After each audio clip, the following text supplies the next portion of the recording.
إن الحمد لله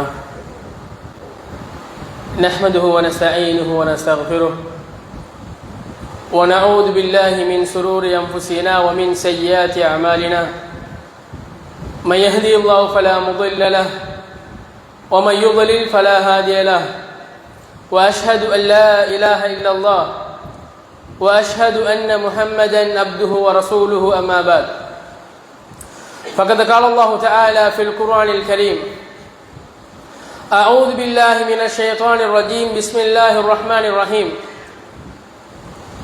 يا أيها الناس اتقوا ربكم الذي خلقكم من نفس واحدة وخلق منها زوجها وبث منهما رجالا كثيرا ونساء واتقوا الله الذي تساءلون به والأرحام إن الله كان عليكم رقيبا فقال أيضا يا أيها الذين آمنوا اتقوا الله حق تقاته ولا تموتن إلا وأنتم مسلمون وقال أيضا يا أيها الذين آمنوا اتقوا الله وقولوا قولا سديدا يصلح لكم أعمالكم ويغفر لكم ذنوبكم ومن يطع الله ورسوله فقد فاز فوزا عظيما وقال نبينا صلى الله عليه وسلم فإن أصدق الحديث كتاب الله وخير الهدي هدي محمد صلى الله عليه وسلم وشر الأمور محدثاتها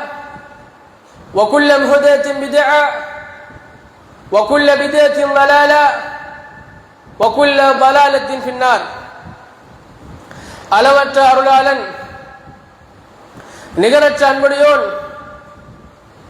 எம்மையெல்லாம் படைத்து பரிபாலிக்கின்ற ஏகவல்லோன் எல்லாம் வல்ல அல்லாஹுக்கே எல்லா புகழும் அல்ஹம்துலில்லாஹ்.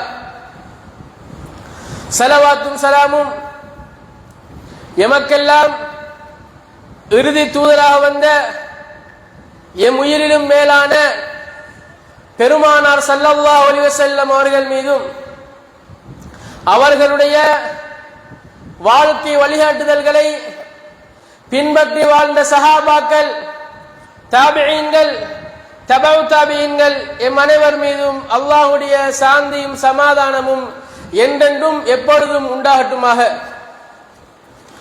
அன்புக்கினிய இஸ்லாமிய சகோதரர்களே, அல்லாஹுடைய நடிகார்களே, அல்லாஹுடைய பேரருளால் அல்லாஹ் சுப்ஹானஹு வ தஆலா கடமையாக்கிய ஜும்மாவுடைய கடமையை நிறைவேற்றுவதற்காக வேண்டி அவனது மாளிகையில் நாம் எல்லாம் ஒன்று குழுமி இருக்கிறோம். இந்த நல்ல சந்தர்ப்பத்தில் அல்லாஹ்வும் அவனுடைய திருத்தூதர் ஸல்லல்லாஹு அலைஹி வஸல்லம் அவர்களும் எங்களுக்கு எவற்றையெல்லாம் மார்க்கமாக சொல்லிக் காட்டி இவற்றை நீங்கள் பின்பற்றினால் நாளை சுவர்க்கத்தின் சொந்தக்காரர்களாக மாறிவிடுவீர்கள் என்று எவைகள் குறித்து எங்களுக்கு சுபசோபனம் நற்செய்தி சொன்னார்களோ அந்த காரியங்களை முடியுமான அளவுக்கு நம்முடைய வாழ்நாளில் எடுத்து நடக்குமாறும் அல்லாஹ்வுடைய தூதரும் சில காரியங்களை குறிப்பிட்டு காட்டி இந்த காரியங்களை செய்து விடாதீர்கள், மீறி நீங்கள் செய்வீர்களானால் நாளை நரகத்தின் சொந்தக்காரர்களாக மாறிவிடுவீர்கள் என்று எவைகள் குறித்து எங்களுக்கு அச்சமூட்டி எச்சரிக்கை செய்தார்களோ அந்த காரியங்களை முற்றுமுழுதாக நம்முடைய வாழ்நாளில் இருந்து தவிர்த்து கொள்ளுமாறு முதல் எனக்கும் அப்பால் உங்களுக்கும் வசியத் செய்து கொள்கிறேன்.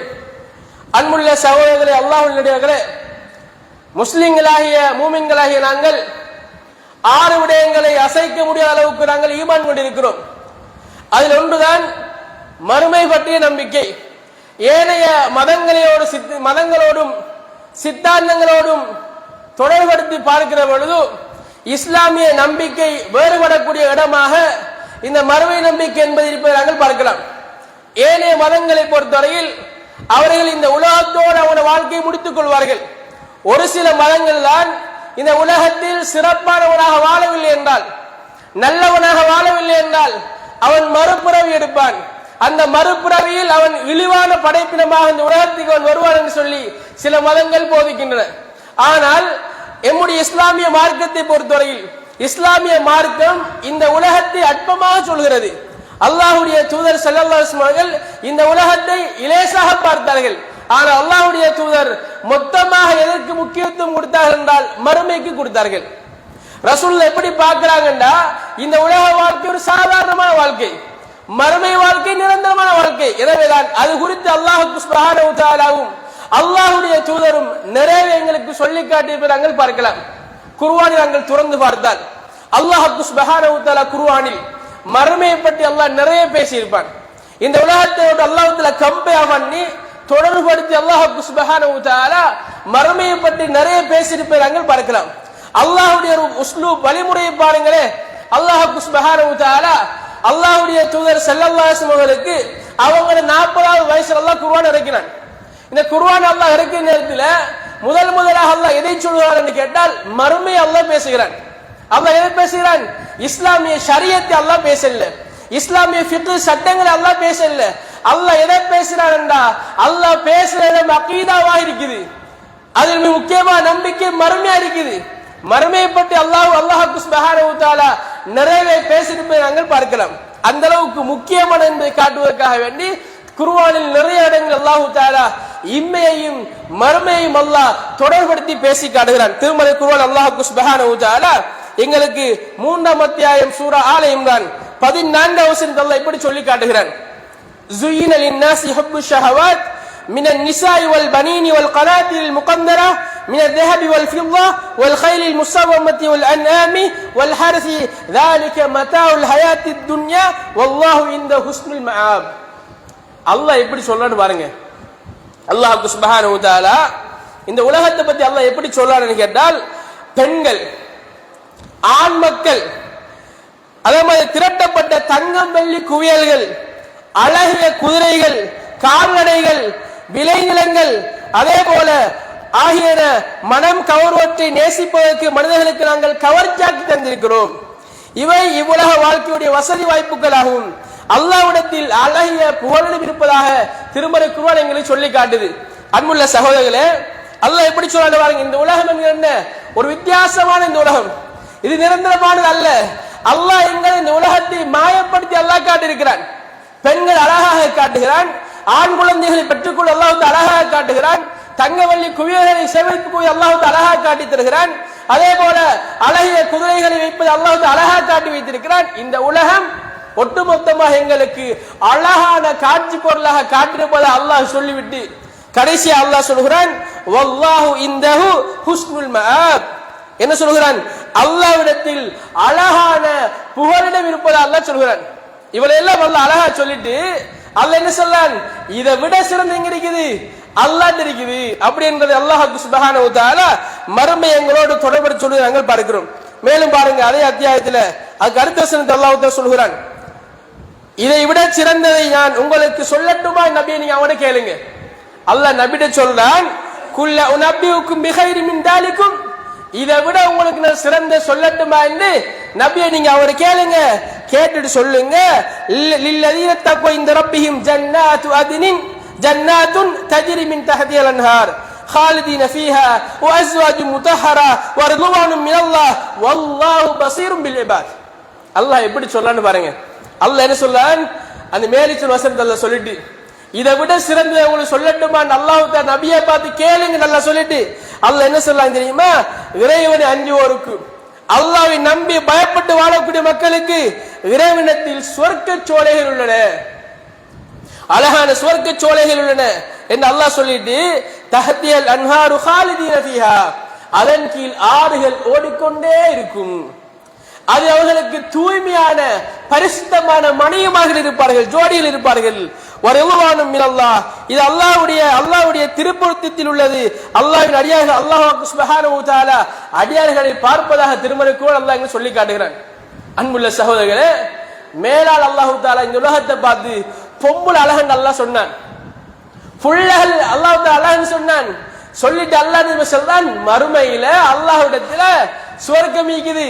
எப்படிப்பட்ட சுவர்க்கம்?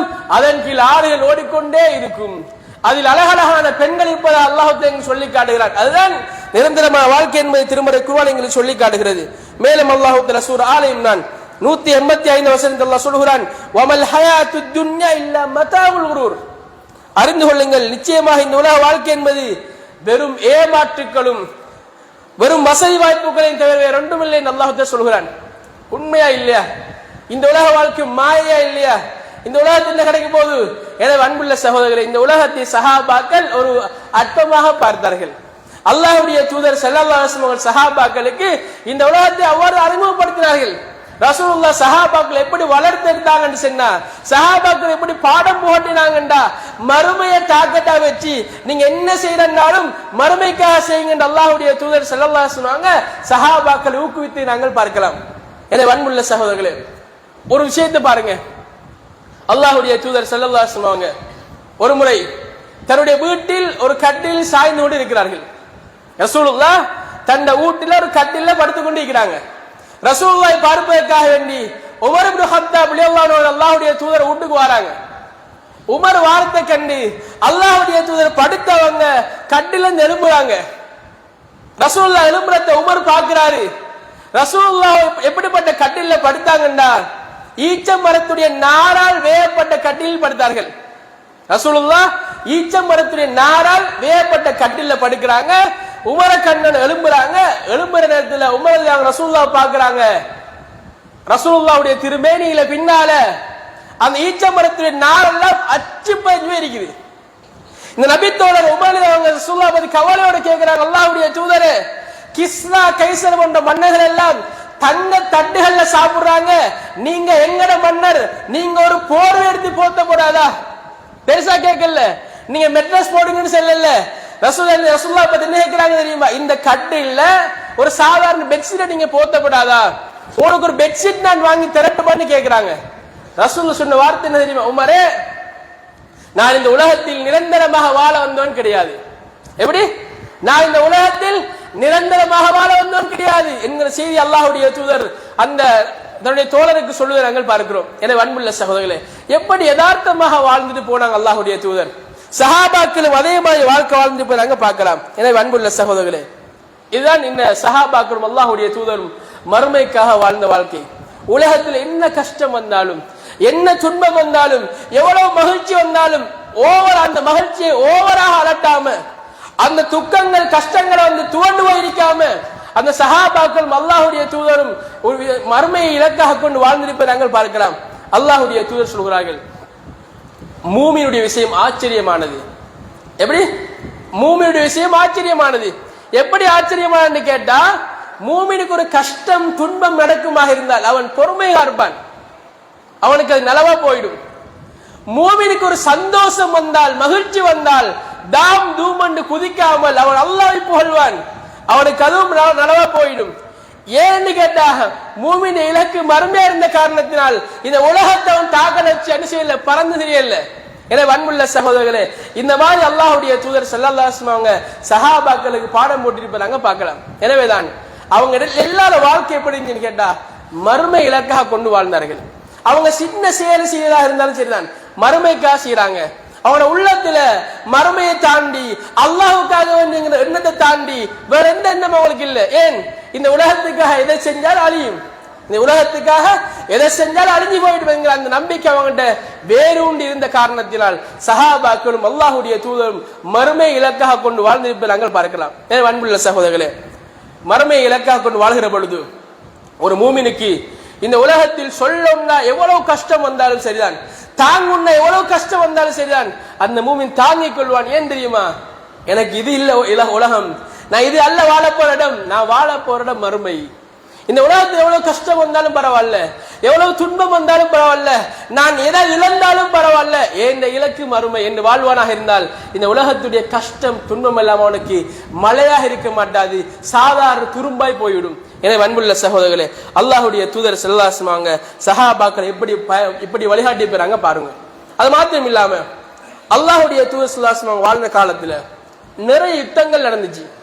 அதில் ஒரு வித்தியாசமான யுத்தம் தான் மூத்தா யுத்தம். அல்லாஹ்வுடைய தூதர் இந்த யுத்தத்தில் கலந்து கொள்ளவில்லை, இருந்தாலும் சஹாபாக்கள் கலந்து கொண்டார்கள். அல்லாஹ்வுடைய தூதர் ஸல்லல்லாஹு அலைஹி வஸல்லம் அந்த யுத்தத்துக்கு போறதுக்கு முன்னால முதல் நாள் நினைச்சாங்கண்டா சஹாபாக்களை கூப்பிட்டு ஒரு அட்வைஸ் பண்ணாங்க. என்ன சொல்லாங்கண்டா, அம்மர் ரசூலுல்லாஹி ஸல்லல்லாஹு அலைஹி வஸல்லம் ஃபீ கஸ்வதி மூதா ஸைத் இப்னு ஹாரிஸா ஃபகால் ரசூலுல்லாஹி ஸல்லல்லாஹு அலைஹி வஸல்லம் இன் குத்தில ஸைத் ஃபஜௌஃபர் வ இன் குத்தில ஜௌஃபர் ஃபஅப்துல்லாஹ் இப்னு ரவாஹா என்று அல்லாஹ்வுடைய தூதர் சொல்லி முடிக்கிறார்கள். என்ன சொன்னாங்கன்னு கேட்டா, இந்த செய்தியை அப்துல்லாஹ் இப்னு உமர் ரலியல்லாஹு மகன் அறிவிப்பு செய்கிறார். புகாரியில 4261 செய்தியா வந்திருக்குது. அல்லாஹ்வுடைய தூதர் சொன்னார்கள், முஅத்தா போரின் போது ஸைத் இப்னு ஹாரிஸா ரலியல்லாஹு அன்ஹு அவர்கள் படை தளபதியாக இருப்பார். அவர் இறந்து போனால் அவருக்கு பின்னால் அந்த ஸைத் இப்னு ஹாரிஸாவுக்கு பின்னால் ஜாஃபர் இப்னு அபீ தாலிப் அந்த இஸ்லாமிய கொடியை கைப்பற்றுவார். அதற்கு பின்னால் அப்துல்லாஹ் இப்னு ரவாஹா கைப்பற்றுவார் என்று அல்லாஹ்வுடைய தூதர் ஸல்லல்லாஹு அலைஹி வஸல்லம் அவங்க யுத்தத்தில் கலந்து கொள்ளாத இந்த முஅத்தா யுத்தத்துக்கு 3 பேரை தளபதியாக நியமிக்கிறார்கள். ஒருத்தர் ஸைத் இப்னு சாபிதா, அதற்கு பின்னால ஜாஃபர் இப்னு அபீ தாலிப், அதற்கு பின்னால அப்துல்லாஹ் இப்னு ரவாஹா என்கிற 3 பேரையும் நியமிக்கிறாங்க. நியமிச்சு என்ன சொல்றாங்கண்டா, அல்லாஹ்வுடைய தூதர் வேற எந்த போர்லையும் சொல்லாத ஒரு வாக்கு சொல்லாங்க. முதலாம் அவர் மரணித்தால் 2ஆம் அவர் கொடியை தூக்குவார், 2ஆம் அவர் மரணித்தால் 3ஆம் அவர் கொடியை தூக்குவார் செய்து சொல்கிறார்கள். அல்லாஹ்வுடைய தூதர் சொன்ன முன்னறிப்பு ஒரு நாள் பொய்யா போவதில்லை. சஹாபாக்களுக்கு தெரியும், இந்த 3 சஹாபாக்களும் தெரியும், நாம் ஒருவர் பின் ஒருவராக இந்த யுத்தத்தில் கொல்லப்பட போகிறோம், நாம் ஒருவர் பின் ஒருவராக இந்த யுத்தத்தில் ஷஹீதாக்கப்பட போகிறோம் தெரிந்து கொண்டும் அந்த விரிந்த மேனியோடு திடகாத்திரமான ஆற்றலோடு யுத்தகலத்தை நோக்கி அந்த சஹாபாக்கள் போனதை நாங்க பார்க்கிறோம். இந்த 3 சஹாபாக்கள் கன்ஃபார்மா தெரியும், அல்லாஹ்வுடைய தூதர் இவர் மரணித்தால் இவர், இவர் மரணித்தால் இவர் என்று சொன்ன அந்த வார்த்தை நமக்கு மௌத்து வந்துட்டு நம்ம இந்த முஅத்தா யுத்தத்தை கொல்லப்பட போறோம் என்று தெரிந்து கொண்டும் இஸ்லாமிய படைக்கு தளபதிகளாக நியமித்த தளபதிகளாக அந்த படையை ரன் பண்ணிட்டு போனதை நாங்க பார்க்கிறோம். யுத்தம் நடந்து கொண்டிருக்குது. அல்லாஹ்வுடைய தூதர் ஸல்லல்லாஹு அலைஹி வஸல்லம் அவர்கள் மதீனாவில் சஹாபாக்களுக்கு முன்னால் உரை நிகழ்த்துகிறார்கள். அல்லாஹ் சுப்ஹானஹு வ தஆலா ரசூலுல்லாஹ்க்கு லைவாக அந்த யுத்தத்தில் என்னெல்லாம் நடக்கும் என்று சொல்கிறான். ரசூலுல்லாஹ் சஹாபாக்களுக்கு அங்க நடக்கக்கூடிய எல்லா செய்திகளையும் படங்காட் வாய் மூலமாக சொல்லி அவர்களுக்கு காட்சிப்படுத்துகிறார்கள். சஹாபாக்கள் கேட்டுக்கொண்டே இருக்கிறார்கள். ரசூலுல்லாஹ் சொல்கிறார், இதோ ரசூலுல்லாஹ் ஸைத் இப்னு சாபிதா கொடியை கையில் ஏந்துகிறார், அவர் கொல்லப்படுகிறார். அந்த கொடியை ஜாஃபர் கையேந்துகிறார், ஜாஃபர் கொல்லப்படுகிறார். அந்த கொடியை அப்துல்லாஹ் இப்னு ரவாஹா கைப்பற்றுகிறார், அவரும் கொல்லப்படுகிறார். எங்களுடைய ஏவல் இல்லாமல் அந்த கொடியை காலித் பின் வலீத் கையில் எடுக்கிறார். அந்த காலித் பின் வலீத் கையில் எடுக்கிற காரணத்தினால் யுத்தம் முஸ்லிம்கள் தரப்பில் வெற்றி கொள்ளப்படுகிறது என்ற செய்தி அல்லாஹ்வுடைய தூதர் சஹாபாக்களுக்கு பாடம் போட்டுக் கொண்டிருக்கிறார்கள். அன்புள்ள சகோதரர்களே, சஹாபாக்கள் எதை நேசிச்சாங்க? நான் மௌத்தா போறேன்னு கண்ணுமா தெரிஞ்ச என்ன நடக்கும்? பதட்டம் வரும், டென்ஷன் ஆகும். உதாரணம் யோசிச்சு பாருங்களேன், அல்லாஹ் பாதுகாக்கணும். எங்களை ஒருவருக்கு கேன்சர் இருக்குன்னு டாக்டர் சொல்லிட்டான், 6 மாசத்துக்கு நம்ம 6 மாசம் வரைக்கும் தான் எங்களோட லைஃப் போகும் சொன்னான்னு வைங்களே, நம்ம லைஃப் எப்படி ஒரு விதமான பதட்டத்தோடு இருப்போம். சஹாபாக் ரசூலுல்லாஹ் முதல் நாள் சொல்றாங்க, இந்த 3 பேர் மௌத்தா போறாங்க, ஒருவர் பேர் ஒருவராக கொடியை கையில் எடுக்க போறான்னு சொல்றாங்க. யாரும் கொடியை கையில் எடுக்க சந்தர்ப்பத்தில் முஆத் இப்னு ஜபல் அவர்கள் கொடியை கையில் எடுக்கிறார்கள். அன்புள்ள சகோதரர்களே, சஹாபாக்கள் யதார்த்தத்தை நோக்கி போனார்கள். எனவே அன்புள்ள சகோதரர்களே, இந்த யதார்த்தத்தை நாங்கள் புரிந்து கொள்வோமாக இருந்தால், மறுமையை நாங்கள் இலக்காக கொள்வோமாக இருந்தால், மறுமைக்காக வாழ்வோமாக இருந்தால், இந்த உலகம் எங்களுக்கு சாதாரணமாக கருதப்படும். எனவே அன்புள்ள சகோதரர்களே, அல்லாஹ் சுப்ஹானஹு வ தஆலா எங்கள் ஒவ்வொருக்கும் குறிப்பிட்ட ஆயுளை அல்லாஹ் தந்திருக்கிறான். நாம் எல்லாம் ஒரு நாள் கண்டிப்பாக மௌத்தா போறோம், எந்த மாற்று கருத்தும் இல்லை. நமக்கு மௌத்து வரும். இன்னைக்கு சலாக்கள் முந்தி மௌத்தா போகலாம், நாளைக்கு நம்ம பிந்தி மௌத்தா போவோம். எனவே அன்புள்ள சகோதரர்களே, அந்த மரணிப்பதற்கு முன்னால் எங்களை நாங்கள் சீர்படுத்த கடமைப்பட்டிருக்கிறோம். எங்களுக்கு மத்தியில் காணப்படக்கூடிய குரோதங்களை நாங்கள் சுக்குநூறாக தூக்கி எறிந்து விட்டு இந்த உலகத்தில் நாங்கள் நிரந்தரமாக வாழ வந்த ஆக்கள் இல்லைங்கிறது மறந்து நாங்கள் எல்லார்ட்டையும் நாங்கள் செய்த பாவத்துக்காக மன்னிப்பு கேட்டு நாங்கள் செஞ்ச தவறுகளை உணர்ந்து அல்லாஹ்விடத்தில் கையேந்தி இந்த உலகம் நிரந்தரம் அல்ல என்பதை நாங்கள் புரிந்து கொண்டு வாழ நாங்கள் கடமைப்பட்டிருக்கிறோம். எனவே அன்புள்ள சகோதரர்களே, அற்பமான வாழ்க்கை இந்த வாழ்க்கை, அற்பமான உலகம் இந்த உலகம். ஆனால் இன்னைக்கு மனிதர்களை பொறுத்தவரையில் எப்படி வாழ்றாங்கன்னு கேட்டா, இந்த உலகம் தான் நிரந்தரமானது, நான் என்ன இந்த உலகத்தை தங்க வந்தேன் என்பதை போன்று மனிதனுடைய செயற்பாடுகள் அமைவதை நாங்கள் பார்க்கிறோம். திருமறை குர்ஆனில் அல்லாஹ் சுப்ஹானஹு சொல்லி காட்டுகிறான், அல்ஹாகுமுத் தகாசுர் ஹத்தா ஸுர்துமுல் மகாபிர். மனிதன் பொருளாதாரத்தை தேடுறான். எந்த அளவுக்கு தேடுறான் என்றா, அவன் மௌத்தாகின வரைக்கும், கபரை சந்திக்கிற வரைக்கும் பொருளாதாரத்தை தேடுறான். ஏன்? அவன் ஆசை என்ன? இந்த உலகம் நிரந்தரமான என்பதை போன்று வாழ்கிறான்.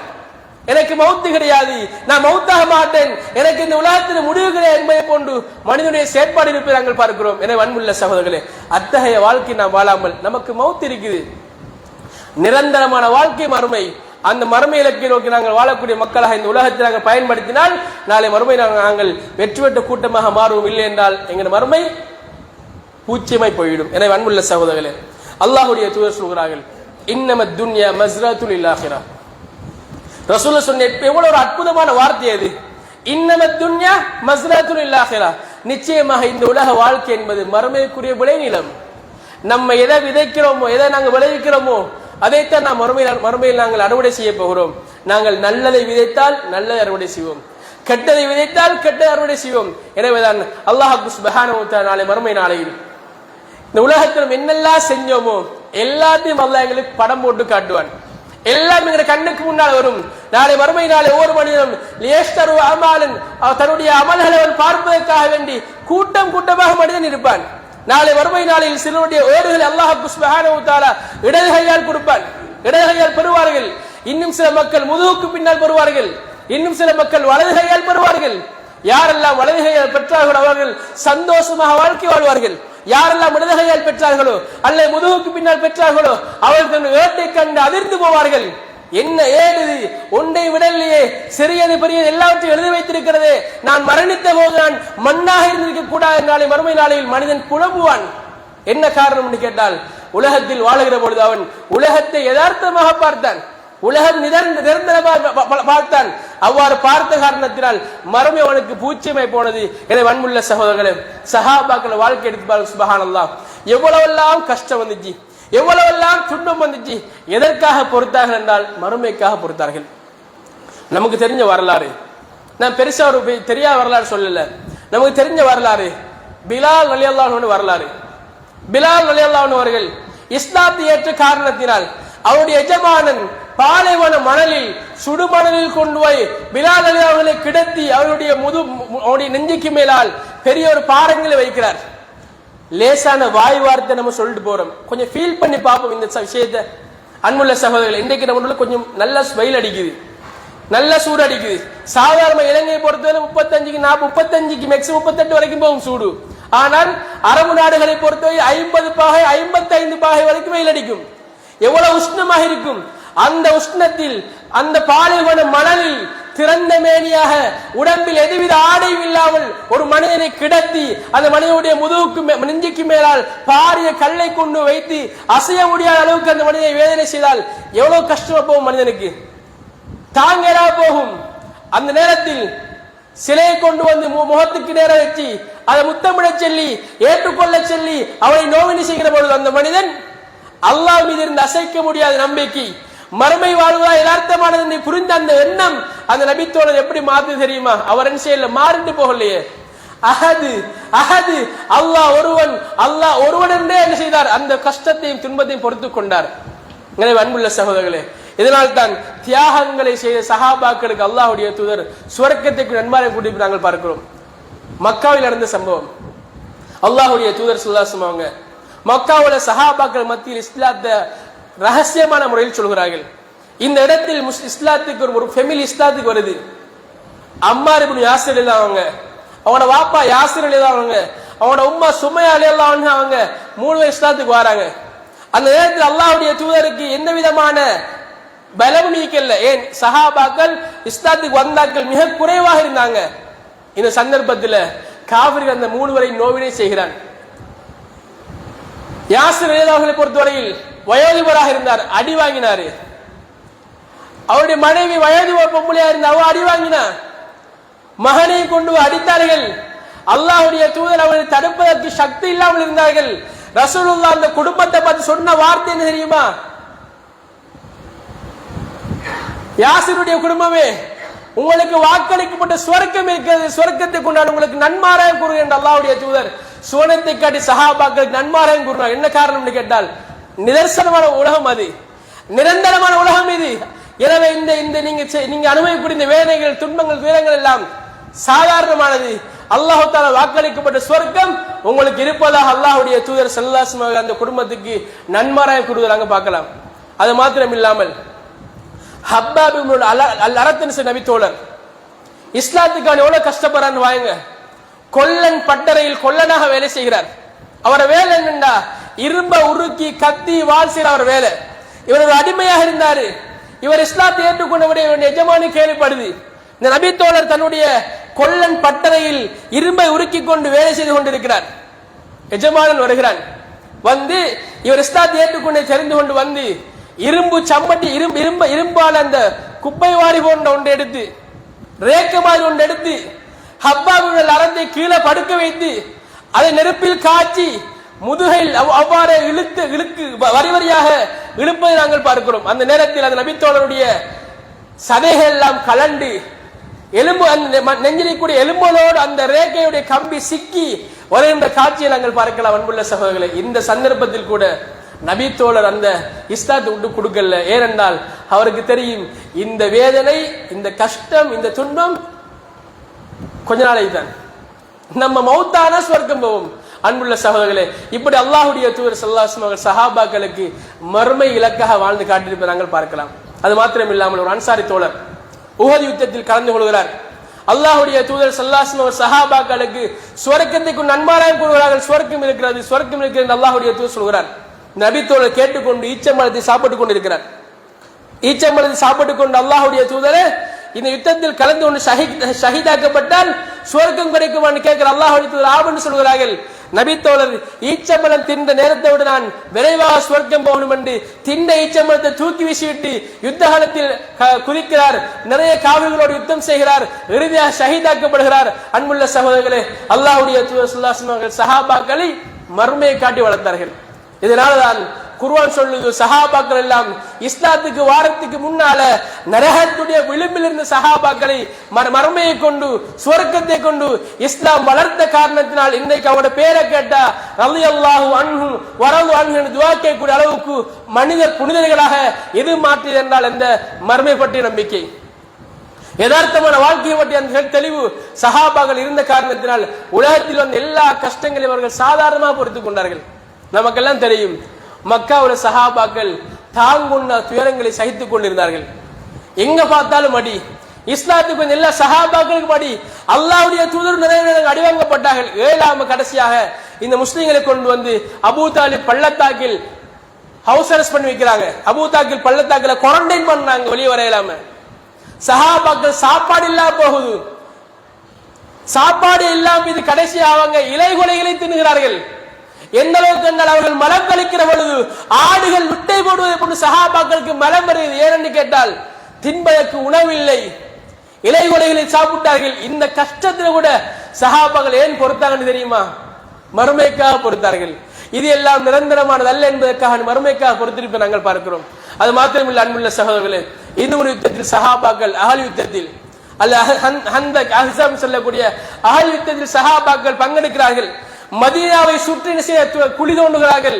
காவிரிகள் மதீனாவுக்குள் வராமல் இருப்பதற்காக வேண்டி மதீனாவை பாதுகாப்பதற்கான அகல் தோண்டுகிறார்கள். அகல் தோண்டி சஹாபாக்கள் எல்லாம் மும்முரமாக ஈடுபடுகிறார்கள். உண்ணுவதற்கு உணவு கிடையாது, அவங்கள்ட்ட ரொட்டி இருக்குது, திங்கிறதுக்கு கடை இல்ல, பழுதா போன கொழுப்போடு ரொட்டியை சாப்பிடுகிறார்கள். எந்த அளவுக்கு அந்த கொழுப்புடைய வாடை நாற்றம் அடிக்கிறது. நாற்றம் அடித்த கொழுப்பை சஹாபாக்கள் ரொட்டியோடு தொட்டு தின்னுகிறார்கள். தொண்டை தாண்டி கீழே போவதில் எவ்வளவு கஷ்டம், மிகப்பெரிய பொருளாதார பிரச்சனை வந்துச்சு. இதெல்லாம் எப்படி பார்த்தாங்க தெரியுமா சஹாபாக்கள்? என்னடா வாழ்க்கை இது, இஸ்லாத்துக்கு வந்த இவ்வளவு கஷ்டமா, என்ன வாழ்க்கை? சஹாபாக்கள் துவண்டு போகல. எப்படி பார்த்தாங்கண்டா, இதை தாண்டி ஒரு விளக்கு எங்களுக்கு இருக்குது. நாங்க நாளை மறுமை நாளையில் எங்களுக்கு அல்லாஹ் சுப்ஹானஹு வ தஆலா வாழ்க்கைக்கு ஒரு சொர்க்கத்தை அல்லாஹ் தருவான். எனவேதான் மறுமை நம்பிக்கை யதார்த்தமான என்பதை புரிந்து கொண்ட சஹாபாக்கள் கஷ்டங்களை எல்லாம், மழை கொண்டு வந்த கஷ்டங்களை எல்லாம் சாதாரணமாக கடந்து போயிருப்பதை நாங்கள் பார்க்கிறோம். எனவே அன்புள்ள சகோதரர்களே, இந்த உலகம் என்பது அற்பமானது. உலகத்தில் சோதனைகளும் துயரங்களும் துன்பங்களும் அற்பமானது, மறுமைதான் நிரந்தரமானது. எனவே வாழுகிற பொழுது நாங்கள் மறுமைக்காக வாழ்வோம். இந்த அற்பமான உலகத்தில் நாங்கள் எங்களுக்கு மத்தியில் குரோதம் பாராட்டாமல் மகிழ்ச்சியாக சந்தோஷமா நாங்கள் எல்லோரோடும் சிரித்து மேனிக்கு நாங்கள் வாழ்வோம். அல்லாஹ் சுப்ஹானஹு வ தஆலா இந்த உலகத்தை எங்களுக்கு தந்த அந்த சக்கராத் வருவதற்கு முன்னால் நாங்கள் பாவங்களுக்கெல்லாம் தௌபா செய்து மறுமை நாளையில் மரணித்தால் வல்ல ரஹ்மான் தயார்படுத்திய சுவர்க்கங்களில் உயர்வான உன்னதமான சுவர்க்கமாகிய ஜன்னத்துல் ஃபிர்தௌஸில் நம் அனைவரை ஒன்று சேர்ப்பானாக. வாஹிரு தஅவானா அல்ஹம்துலில்லாஹி ரப்பில் ஆலமீன்.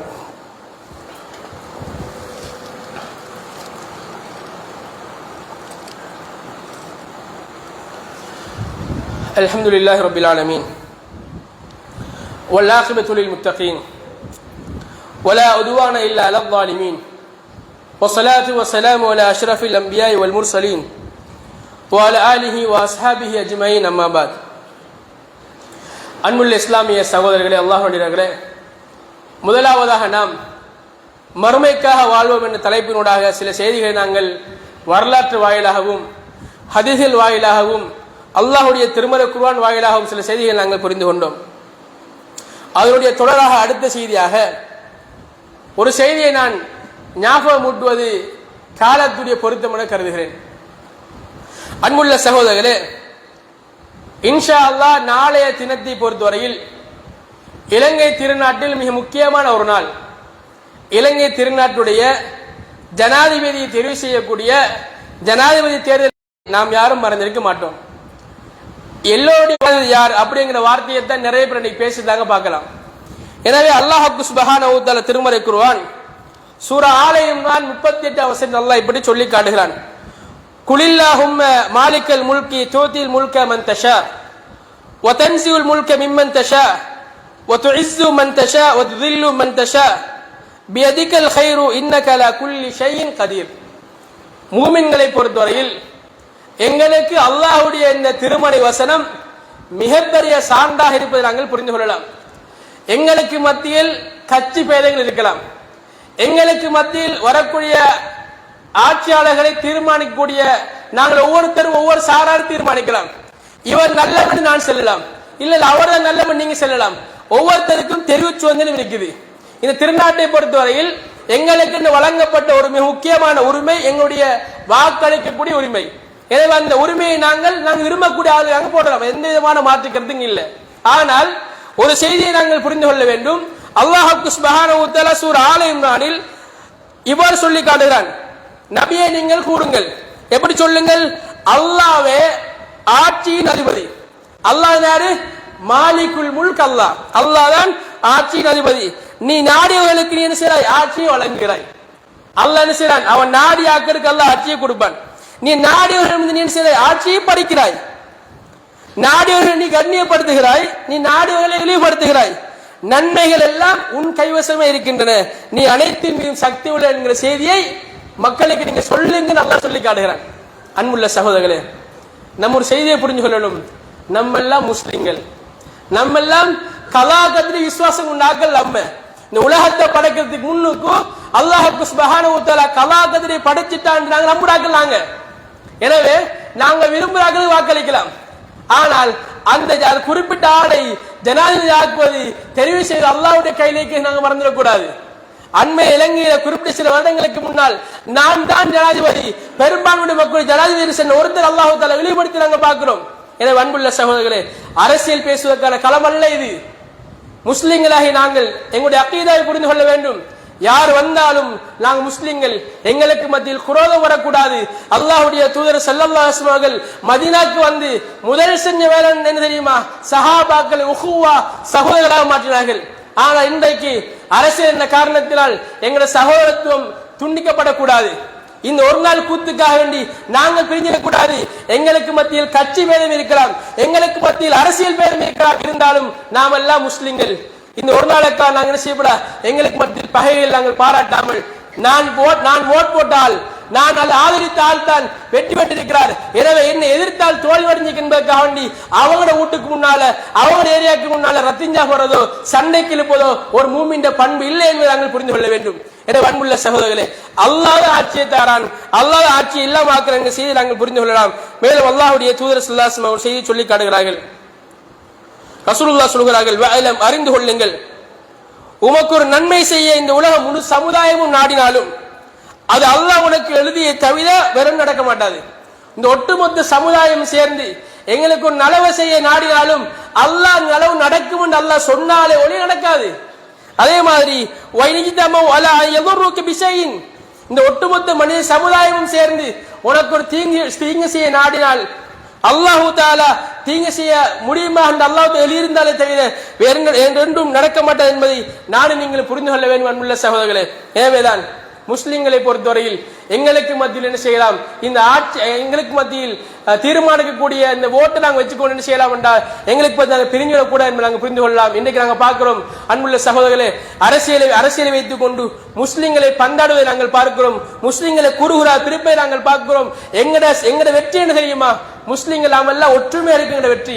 எனவேதான் ஷைத்தான் என்ன செய்ய பார்க்கிறான், இந்த ஹூவாவை இந்த சகோதரத்துவத்தை எங்களை வந்து பிரிக்க பார்க்கிறான், அதற்கு சூழ்ச்சிகளை செய்கிறான். அவனுக்கு நாங்க உடந்தையாக போய்விடாமல் இருக்கிற அந்த வரக்கூடிய ஜனாதிபதி தேர்தல் நாங்கள் வாக்களிக்க எங்களுடைய கடமை, எங்களுடைய உரிமையை நாங்கள் சிறப்பாக செய்வோம். இலங்கை நாட்டை பொறுத்தவரையில் அரசாங்கம் சில சட்டங்களை விட்டுக் கொண்டிருக்கிறார்கள். யாரும் மறந்துவிடக் கூடாது. வாக்களிப்பு நிலையங்கள் யாரும் போன் பாவனை ஃபார்ம் வைக்க கூடாது. அதே போல வாக்களிக்க செல்கிற நேரத்தில் யாரையும் இதுக்குத்தான் வாக்களி என்று யாரையும் வற்புறுத்தக்கூடாது என்றெல்லாம் இலங்கையுடைய அந்த சட்டங்களில் இப்ப நாங்கள் பார்க்கிறோம். அந்த இலங்கையுடைய இறைமை சட்டங்களை நாங்கள் மதிப்பளித்து நாளை நடக்கக்கூடிய ஜனாதிபதி தேர்தலில் எங்களுடைய உரிமைகளை நாங்கள் அமைதியான முறையில் இட்டு இறைவனத்தில் நாங்கள் கையேந்தி பிரார்த்திப்போம். யா அல்லாஹ், முஸ்லிம்களுக்கு சார்பான ஆட்சியாக இந்த நாட்டை அதாலபாரத்தை கொண்டிருக்கும் நாட்டை தூக்கக்கூடிய வளர்ச்சி நாட்டாக மாற்றக்கூடிய ஆட்சியாக, முஸ்லிம்களுக்கு சிறப்பான அவனை கடமையை செய்யக்கூடிய ஆட்சியாக ஆக்கித்தா யா அல்லாஹ் நாங்கள் பிரார்த்திப்போம். எல்லாம் அல்லாஹ் சுப்ஹானஹு வ தஆலா அவன் கையில ஆட்சி இருக்குது. அவன் நினைச்சாக அல்லாஹ் தஆலா கண்ணியப்படுத்துவான், நினைச்சாக அல்லாஹ் தஆலா கேவலப்படுத்துவான். அப்படிங்கிற அந்த அகீதாவை நாங்கள் உள்ளத்தில் ஆழமாக புரிந்து கொள்வோம். நாளை மறுமை நாளையில் அல்லாஹ் சுப்ஹானஹு வ தஆலா வெற்றி பெற்ற கூட்டத்தில் என்னை உங்களையும் ஆக்கி அருள்வானாக.